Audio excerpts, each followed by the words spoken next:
ದೆಹಲಿಯ ಕೆಂಪು ಕೋಟೆ ಬಳಿ I-20 ಕಾರು ಸ್ಫೋಟ ಪ್ರಕರಣ ತನಿಖೆ ವೇಳೆ ಸ್ಫೋಟಕ ಮಾಹಿತಿ ಬಹಿರಂಗಗೊಂಡಿದೆ. ತನಿಖೆ ತೀವ್ರಗೊಂಡಿದ್ದು ಮಧ್ಯಾಹ್ನ 3:29 ಕೆಂಪು ಕೋಟೆಯ ಪಾರ್ಕಿಂಗ್ಗೆ I-20 ಕಾರು ಎಂಟ್ರಿ ಕೊಡುತ್ತೆ. ಸಂಜೆ 6:29 ಪಾರ್ಕಿಂಗ್ನಿಂದ ಕಾರು ನಿರ್ಗಮಿಸುತ್ತೆ.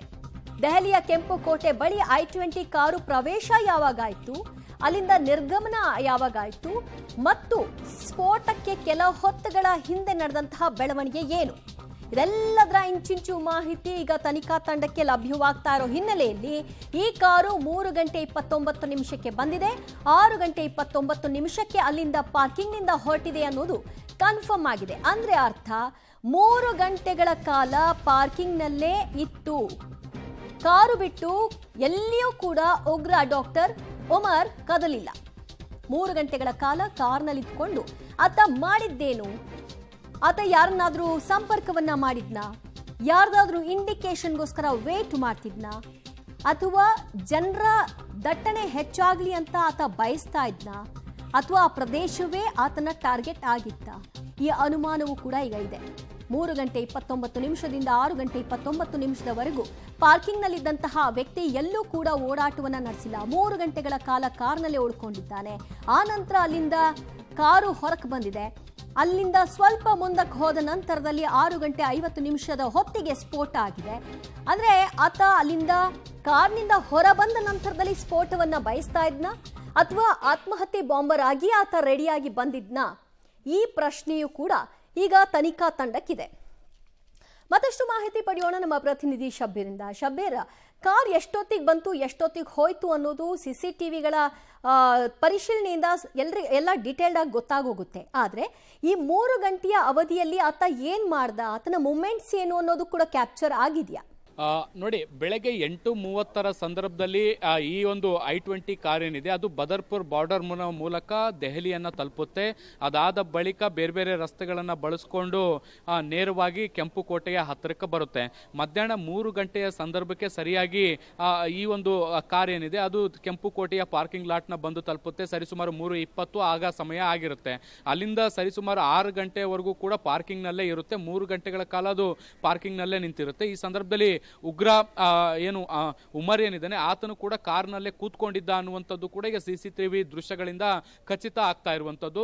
ಸೊ 3 ಗಂಟೆಗಳ ಕಾಲ ಆತ ಸುದೀರ್ಘವಾದಂತಹ ಯೋಚನೆಯನ್ನ ಮಾಡಿದ್ದಾನೆ. ಆದ್ರೆ ಕೆಂಪು ಕೋಟೆಯನ್ನ ಟಾರ್ಗೆಟ್ ಮಾಡೋದಕ್ಕಿಂತ ಮುಂಚೆ ಬೇರೆ ಬೇರೆ ಪ್ರದೇಶಗಳನ್ನು ಕೂಡ ಆತ ನೋಡ್ಕೊಂಡು ಬಂದಿದ್ದ ಅನ್ನುವಂಥದ್ದು ಕೂಡ ಗೊತ್ತಾಗ್ತಾ ಇರುವಂಥದ್ದು.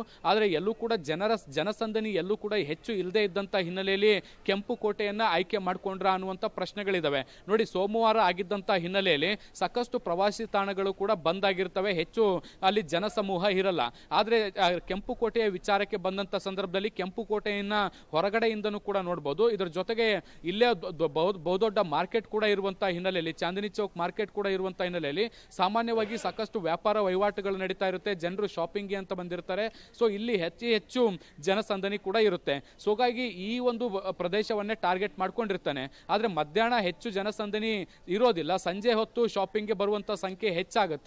ಹೀಗಾಗಿ ಸಂಜೆ ಸಮಯವನ್ನ ಟಾರ್ಗೆಟ್ ಮಾಡಿಕೊಂಡು ಆತ ಕೂತಿದ್ನ ಅನ್ನುವಂತಹ ಪ್ರಶ್ನೆಗಳು ಕೂಡ ಇದಾವೆ. ಸರಿಸುಮಾರು 6:20 ಸಂದರ್ಭದಲ್ಲಿ ಆತ ಪಾರ್ಕಿಂಗ್ ಲಾಟ್ ನಿಂದ ಗಾಡಿಯನ್ನ ಹೊರ ತೆಗೆದು 6:45 ಸಂದರ್ಭದಲ್ಲಿ ಗಾಡಿಯನ್ನ ಸ್ಫೋಟಿಸುವಂತ ಕೆಲಸವನ್ನ ಮಾಡ್ತಾನೆ. ಈ ಎಲ್ಲಾ ಟೈಮ್ ಲೈನ್ಗಳಲ್ಲೂ ಕೂಡ ವಾಹನ ಎಲ್ಲೆಲ್ಲಿ ಮೂವ್ಮೆಂಟ್ ಆಗಿದೆ ಅನ್ನುವಂತಹ ಎಲ್ಲ CCTV ಫುಟೇಜ್ಗಳು ಕೂಡ ಈಗ ಲಭ್ಯ ಆಗಿರುವಂತದ್ದು. ದಿವ್ಯಾ, ದೆಹಲಿಯ ಸ್ಫೋಟಕ್ಕೆ ಬಳಕೆಯಾಗಿದ್ದಂತಹ ಸ್ಫೋಟಕದ ಪ್ರಮಾಣ ಎಷ್ಟು ಅನ್ನೋದು ಕೂಡ ಈಗ ಗೊತ್ತಾಗಿದೆ. 80 kgಯಷ್ಟು ಸ್ಫೋಟಕವನ್ನ ಆತ ಬಳಸಿದ್ದ ಅಂತ. ಅದಾದ ನಂತರದಲ್ಲಿ ದೆಹಲಿಗೆ ಆತ ಮಧ್ಯಾಹ್ನ 3:29 ಬರ್ತಾನೆ. ಸುನೇಹಿ ಮಸೀದಿಯ ಪಾರ್ಕಿಂಗ್ ಬಳಿ ಆತ ಬಂದು ನಂತರ 3 ಗಂಟೆಗಳ ಕಾಲ ವೇಟ್ ಮಾಡಿ ಆ ನಂತರ ಸ್ಫೋಟವನ್ನ ನಡೆಸ್ತಾನೆ. ಅಂದ್ರೆ ಸಂಜೆ ವೇಳೆಗೆ ಜನರು ಹೆಚ್ಚು ಬರ್ತಾರೆ ಅನ್ನೋದು ಆತನ ನಿರೀಕ್ಷೆ ಆಗಿತ್ತಾ ಅನ್ನೋದು ಈಗಿರುವಂತಹ ಪ್ರಶ್ನೆ. ಅದಕ್ಕೆ ಉತ್ತರ ತನಿಖೆಯಿಂದ ಸಂಪೂರ್ಣ ವರದಿ ಗೊತ್ತಾಗಬೇಕಿದೆ. ನೀವೇ ಇದು ಇಡೀ ಈ ಲೊಕೇಶನ್ ಏನು ನೋಡ್ತಾ ಇದ್ರಿ, ಇದು ಕೆಂಪು ಕೋಟೆಯ ಸುತ್ತಮುತ್ತ ಆತನ ಗಸ್ತು, ಆತನ ರೆಕ್ಕಿ ಹೇಗಿತ್ತು ಅನ್ನೋದಕ್ಕೆ ಸಂಬಂಧಪಟ್ಟ ಹಾಗೆ ಇರುವಂತಹ ಮಾಹಿತಿ. ಆತ ಬೆಳಗ್ಗೆ ಬಂದು ಮಧ್ಯಾಹ್ನದ ಹೊತ್ತಿಗೆ ಅಲ್ಲಲ್ಲೇ ತಿರುಗಾಟ ನಡೆಸಿ ಅಲ್ಲೇ ಕೆಲವು ಹೊತ್ತುಗಳ ಕಾಲ ಉಳ್ಕೊಂಡು ನಂತರ ಅಲ್ಲಿಂದ ನಿರ್ಗಮಿಸೋ ಪ್ರಯತ್ನ ಮಾಡಿದ್ನ ಅಥವಾ ಸ್ಫೋಟಕ್ಕೆ ಸಂಚನ ರೂಪಿಸಿದ್ನ? ಉತ್ತರ ಸಿಗಬೇಕಾಗಿದೆ.